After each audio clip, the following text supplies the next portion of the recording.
En direct sur Europe 1 et sur CNews avec Michel Onfray. Bonsoir Michel Onfray. Bonsoir. Bienvenue dans cette émission. Ravi de vous accueillir. Votre livre, c'est Le fétiche et la marchandise aux éditions Bouquin. C'est un livre dans lequel vous lancez un cri d'alerte sur notre société qui est fondée sur la marchandisation des corps et des esprits. C'est passionnant. On y vient dans un instant.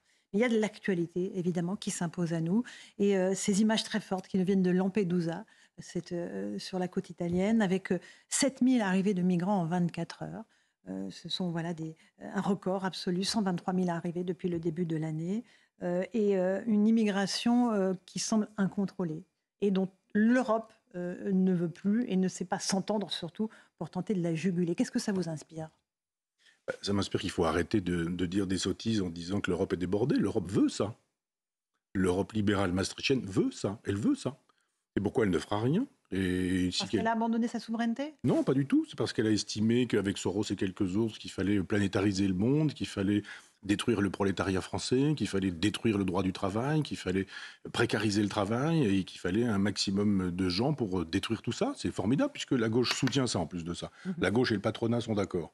Le patronat dit c'est formidable, il faut absolument, c'est normal. Parce que le patronat a besoin de main-d'œuvre. Oui, il lui prétend qu'il a besoin de main-d'œuvre et la gauche dit quoi ?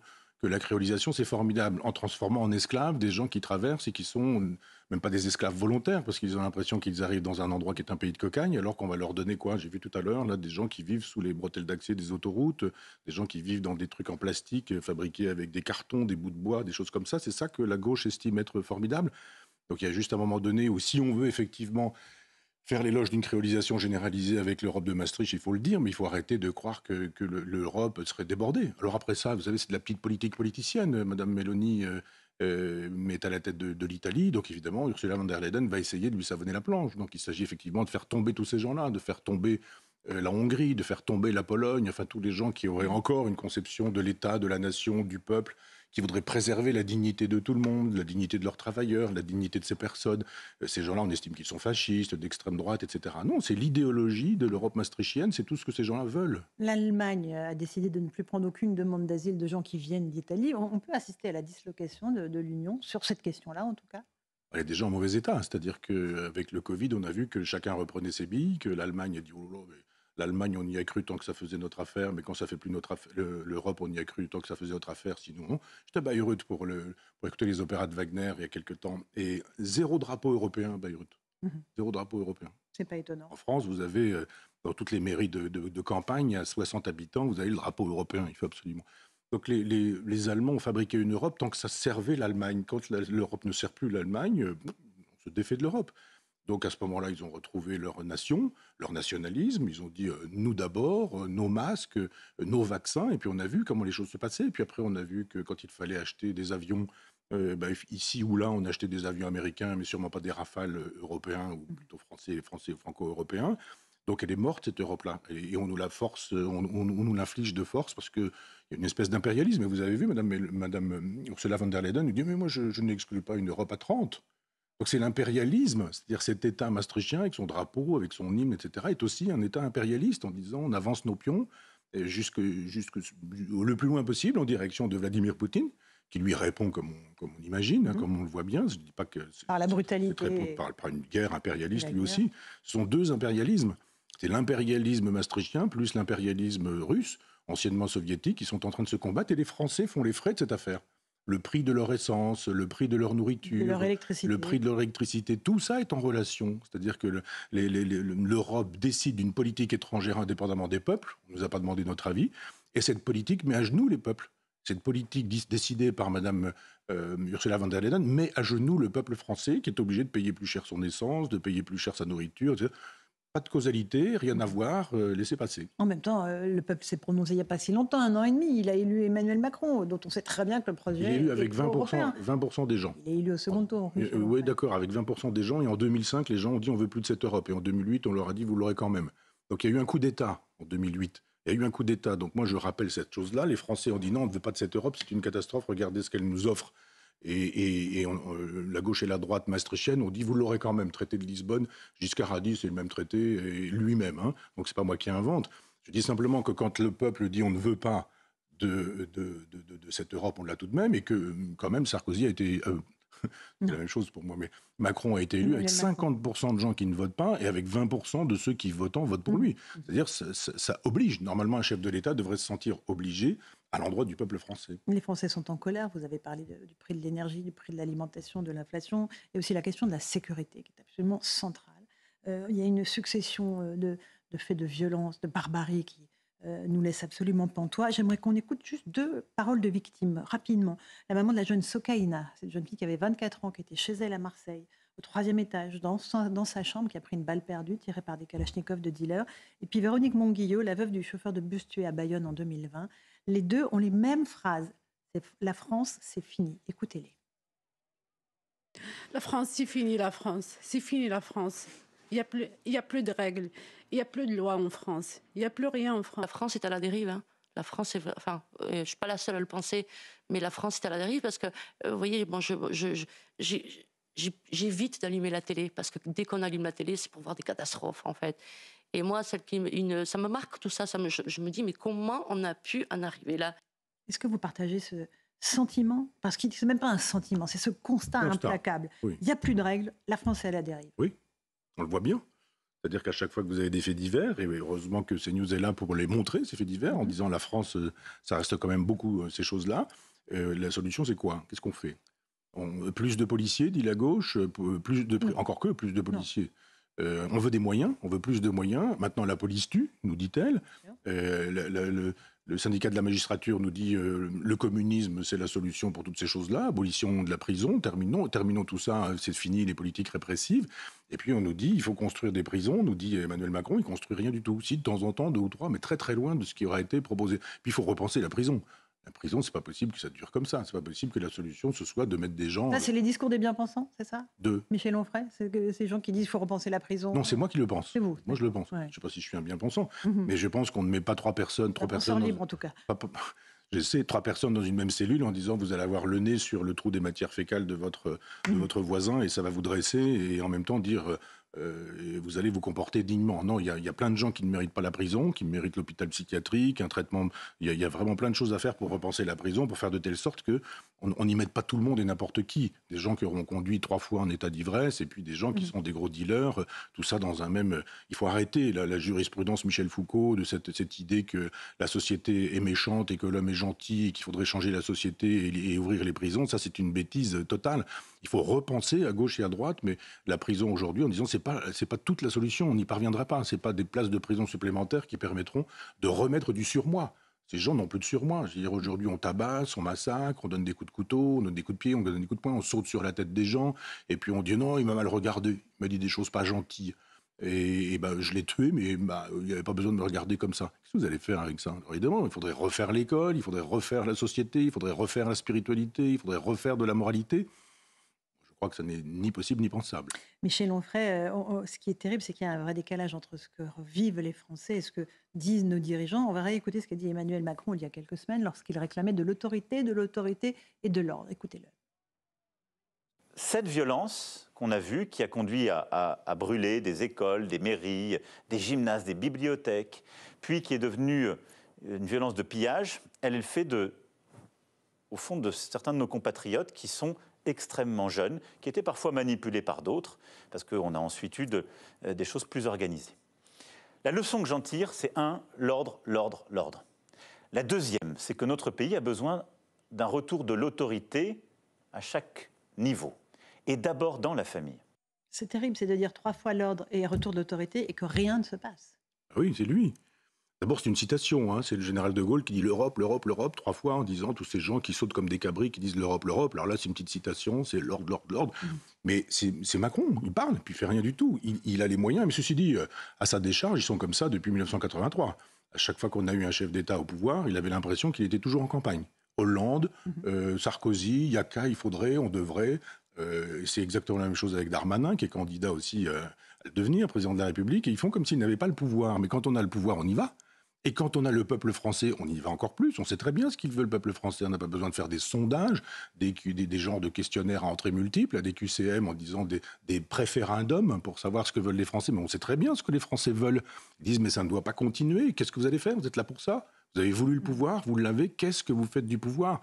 Donc l'ordre, allez, vas-y Manu. Il peut très bien aujourd'hui dire on va s'y prendre comme ceci. On ne lui demande pas de faire des déclarations d'intention, mais de dire nous allons faire comme ceci et l'ordre va être restauré parce que nous allons faire ceci, à l'école, etc., etc., etc. Il y a un manque On est loin. d'autorité. Est-ce que vous comprenez la polémique à propos de la présence d'Emmanuel Macron lors de la messe du pape le 23 septembre à Marseille? La France insoumise parle d'atteinte profonde à la laïcité. Est-ce que ça vous choque ou pas? France Insoumise a besoin tous les jours de son petit quart d'heure médiatique et donc tous les prétextes sont bons. Alors eux, il n'y a pas de problème, ils s'en vont aux cérémonies de rupture du jeûne du Ramadan et ils ont raison. Mais ils doivent aussi aller à la messe. Et ils doivent aussi éventuellement aller dans les synagogues. Le laïc que je suis pense qu'on ne fait pas sans les religions et pas contre les religions non plus. Donc on fait avec les religions. Après ça, on n'est pas censé savoir si Emmanuel Macron est agnostique, athée, croyant, catholique, protestant, déiste, théiste. C'est pas le problème. Mais ça fait partie de la vie française. Donc la rupture du jeûne, ça fait partie de la vie française. Les fêtes religieuses juives, ça fait partie de la France. Et la messe catholique, je suis obligé de faire une répétition, une redondance, mais ça fait aussi partie de la France. Donc on représente certains Français quand on est là, et moi je trouve très bien qu'il y soit, au contraire. Alors qu'il ne fasse pas de bêtises, qu'il ne tutoie pas le pape, qu'il ne lui mette pas la main sur le dos en lui disant François, j'ai des trucs à te dire, et puis qu'il évite, quoi. Un peu de dignité, s'il fait ça dignement, pourquoi pas. Bon. Dans votre livre, ce qui est absolument fascinant, c'est que vous lancez un cri d'alerte, je le disais, sur cette société dans laquelle nous vivons, qui est fondée sur la marchandisation des corps et des esprits. Vous dites que la technologie, vous dénoncez l'emprise qu'a pris, par exemple, dans notre vie, le téléphone portable. Et vous dites qu'en fait, on livre toute notre vie aux géants de l'Internet, les GAFAM, sans aucune mesure, sans aucune limite en réalité. Oui, il y a une espèce d'exhibitionnisme, de voyeurisme. Le couple fonctionne très bien, où tout le monde raconte sa vie, en même temps en disant attention, il ne faut pas empiéter sur la vie privée, mais les gens sont dans la servitude volontaire. Ils se filment en train de faire leurs courses, en train de faire la cuisine, en train de manger, en train de la suite quand on a mangé. Et chacun y va de ses photos de famille, de ses photos de vacances, de ses préférences de lecture, de ses chats, de ses chiens, de sa voiture, de ce qu'il voit par sa fenêtre, etc. Chacun s'expose et s'étonne que une espèce d'obscénité ou de vulgarité généralisée. Mais les gens la fabriquent, cette obscénité, ils la fabriquent, cette vulgarité. C'est une servitude volontaire, vous dites. Oui, c'est une servitude volontaire. Moi, personne n'a jamais entendu la sonnerie de mon téléphone. Vous répondez jamais? Si, mais je suis en mode silence et c'est moi qui décide de mon téléphone, c'est pas le téléphone qui décide de moi. Et j'ai encore passé, je suis venu en train, je veux dire, les gens qui racontent leur vie sur le quai, puis continuent dans le train, et puis voilà.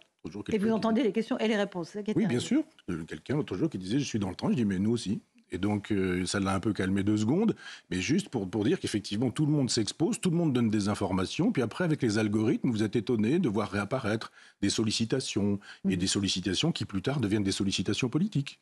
Donc, vous faites des achats. Il y a une maman qui avait besoin d'une chaise roulante récemment, vous faites une location, puis d'un seul coup, vous voyez apparaître un certain nombre de choses sur votre de pubs pour acheter, etc., etc.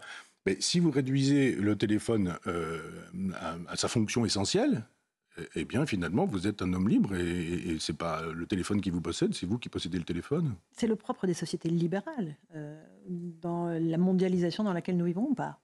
Non, c'est la question de l'usage. Vous parliez tout à l'heure de la technique. Moi, je ne suis pas contre la technique. Je suis contre un certain type d'usage de la technique. Si on vous dit aujourd'hui, par exemple, on peut pucer des gens, on parle beaucoup d'Elon Musk ces temps-ci, il y a une société qui s'appelle Neuralink, et qui propose de pucer les gens pour faire de telle sorte qu'on puisse solliciter chez eux, par exemple, des zones perdues. Vous avez perdu le langage, eh bien on peut vous redonner le langage avec une voix de synthèse, etc. On peut vous fabriquer une intelligence artificielle, etc., etc. Alors évidemment, toujours le cheval de Troie, c'est toujours pour de bonnes raisons. Un peu comme Jésus, on fait marcher les paralytiques, on fait voir les aveugles, on fait entendre les sourds, puis on vous dit, vous êtes pour ça? Oui, comme je suis pour, je dis oui, et puis hop, on avance, et puis voilà, on va vous dire, ouais, mais ce serait bien quand même que vous appreniez l'anglais sans l'apprendre, que vous sachiez ce qu'il y a dans la recherche du temps perdu sans l'avoir lu. Puis ce serait bien aussi que vous sachiez ce qu'il faut voter. C'est plutôt bien, l'Europe de Maastricht. Puis vous savez, le libéralisme, c'est quand même formidable, puis etc. Et puis voilà, vous avez mis le droit dans un projet politique concerté. Mais bien sûr. Mais bien sûr, c'est le projet de George Soros, c'est le projet effectivement des GAFAM. Ce sont des gens qui effectivement ont lancé comme ça une nasse. Et ils savent très bien que c'est dangereux puisqu'ils mettent leurs enfants de côté. Tous ces gens-là disent « Oh là là, pour les autres, oui, mais surtout pas pour moi. Mes enfants, pas de tablette à la maison, pas de téléphone portable à la maison. » Ils savent bien que c'est toxique et que c'est dangereux. Les Chinois le font de façon très claire, en interdisant quasiment l'accès à leurs enfants plus d'1 heure par jour. Bien sûr, sur Internet. oui. Une question sur le libéralisme dont vous dites qu'il conduit à la paupérisation, ce qui est pourtant l'inverse de ce qui est censé nous amener le libéralisme. C'est la certitude que nos enfants vivront mieux que nous. Or, vous dites non, en fait, on va être plus pauvre. Oui, c'est le problème du libéralisme, c'est-à-dire que tout le monde est d'accord sur le fait que le communisme est une idéologie, mais personne ne pense que le libéralisme est aussi une idéologie.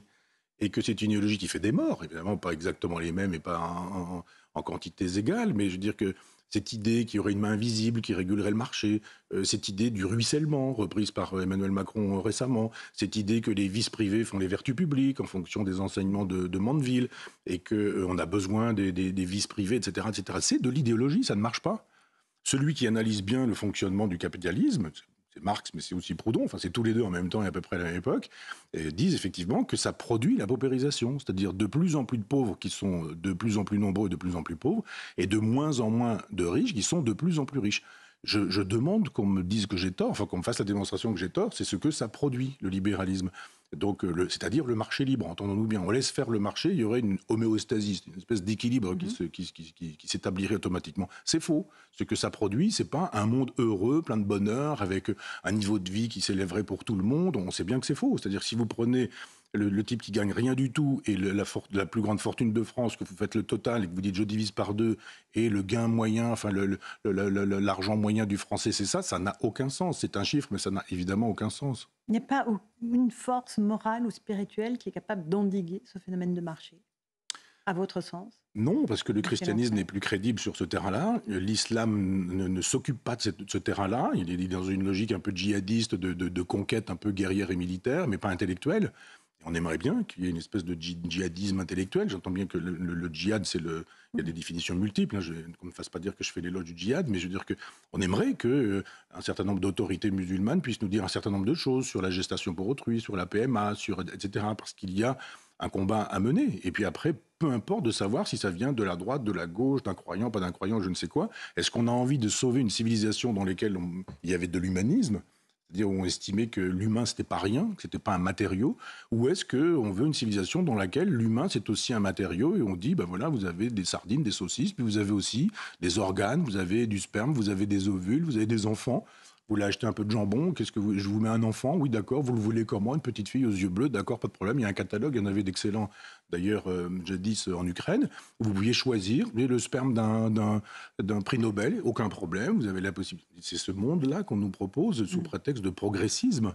Donc effectivement, la gauche, la droite sur ce sujet se retrouvent et on nous dit, on se retrouve à acheter et à vendre des enfants en disant c'est ça le progrès. Et si vous êtes contre ça, vous êtes évidemment un dangereux fasciste et un type d'extrême droite. Mais une personne à qui vous avez dédicacé ce livre, c'est Emmanuel Macron, grand acteur du meilleur des mondes.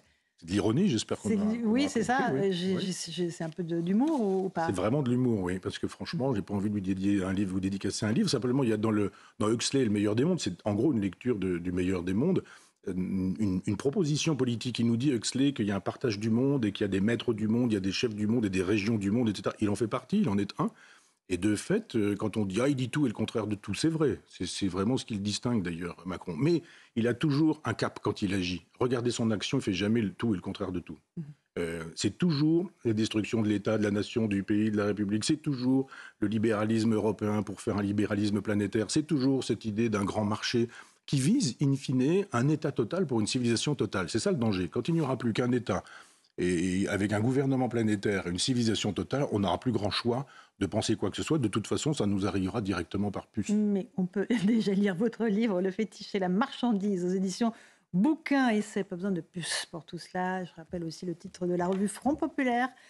Transhumanisme, le nouveau meilleur des mondes, tout se rejoint. Merci à vous, Michel Onfray, d'être venu ce soir sur Europe 1 et sur CNews. Dans un instant.